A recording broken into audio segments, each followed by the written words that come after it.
The Corporation Code of the Philippines, Batas Pambansa bilang 68, Title 1, General Provisions, Definitions and Classifications. Section 1, Title of the Code. This code shall be known as the Corporation Code of the Philippines. Section 2, Corporation Defined. A corporation is an artificial being created by operation of law, having the right of succession and the powers, attributes, and properties expressly authorized by law or incident to its existence. Section 3. Classes of corporations. Corporations formed or organized under this code may be stock or non-stock corporations. Corporations which have capital stock divided into shares and are authorized to distribute to the holders of such shares dividends or allotments of the surplus profits on the basis of shares held are stock corporations. All other corporations are non-stock corporations. Section 4. Corporations created by special laws or charters. Corporations created by special laws or charters shall be governed primarily by the provisions of the special law or charter creating them, or applicable to them, supplemented by the provisions of this code insofar as they are applicable. Section 5. Corporators and incorporators, stockholders and members. Corporators are those who compose a corporation, whether as stockholders or as members. Incorporators are those stockholders or members mentioned in the articles of incorporation as originally forming and composing the corporation and who are signatories thereof. Corporators in a stock corporation are called stockholders or shareholders. Corporators in a non-stock corporation are called members. Section 6. Classification of shares.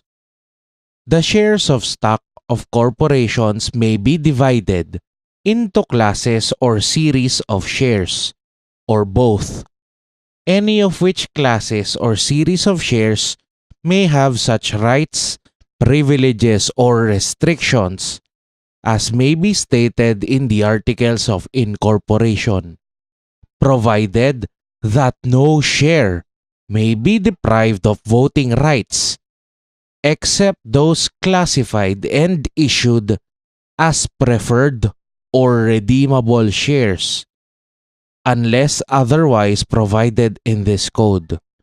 Provided further that there shall always be a class or series of shares which have complete voting rights. Any or all of the shares or series of shares may have a par value or have no par value, as may be provided for in the articles of incorporation. Provided further that banks, trust companies, insurance companies, public utilities, and building and loan associations shall not be permitted to issue no par value shares of stock.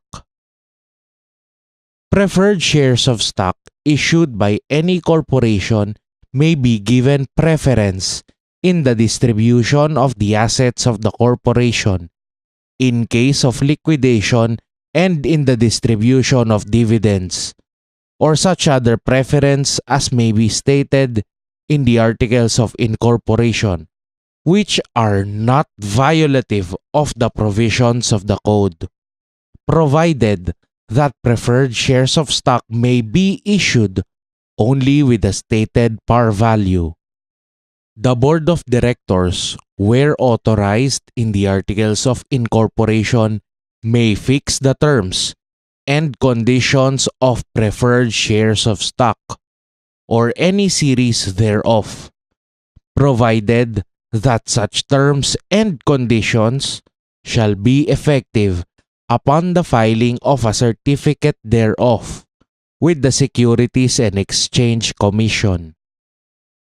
Shares of stock issued without par value shall be deemed fully paid and non-assessable, and the holder of such shares shall not be liable to the corporation or its creditors in respect thereto, provided that the shares without par value may not be issued for a consideration less than the value of 5 pesos per share, provided further that the entire consideration received by the corporation for its no par value shares shall be treated as capital and shall not be available for distribution as dividends. A corporation may furthermore classify its shares for the purpose of ensuring compliance with constitutional or legal requirements, except as otherwise provided in the Articles of Incorporation and stated in the Certificate of Stock. Each share shall be equal in all respects to every other share. Where the Articles of Incorporation provide for non-voting shares in the cases allowed by this code, the holder of such shares shall nevertheless be entitled to vote on the following matters. 1. Amendment of the Articles of Incorporation. 2. Adoption and amendment of bylaws. 3. Sale, lease, exchange, mortgage, pledge, or other disposition of all or substantially all of the corporate property. 4. Incurring, creating, or increasing bonded indebtedness. 5. Increase or decrease of capital stock. 6. Merger or consolidation of the corporation with another corporation or other corporations. 7. Investment of corporate funds in another corporation or business in accordance with this code. And 8. Dissolution of the corporation. Except as provided in the immediately preceding paragraph, the vote necessary to approve a particular corporate act, as provided in this code, shall be deemed to refer only to stocks with voting rights. Section 7. Founders' shares. Founders' shares classified as such in the Articles of Incorporation may be given certain rights and privileges not enjoyed by the owners of other stocks, provided that where the exclusive right to vote and be voted for in the election of directors is granted, it must be limited for a period not to exceed 5 years, subject to the approval of the Securities and Exchange Commission. The 5-year period shall commence from the date of the aforesaid approval by the Securities and Exchange Commission. Section 8. Redeemable shares. Redeemable shares may be issued by the corporation when expressly so provided in the Articles of Incorporation. They may be purchased or taken up by the corporation upon the expiration of a fixed period, regardless of the existence of unrestricted retained earnings in the books of the corporation, and upon such other terms and conditions as may be stated in the Articles of Incorporation, which terms and conditions must also be stated in the Certificate of Stock representing said shares. Section 9. Treasury shares.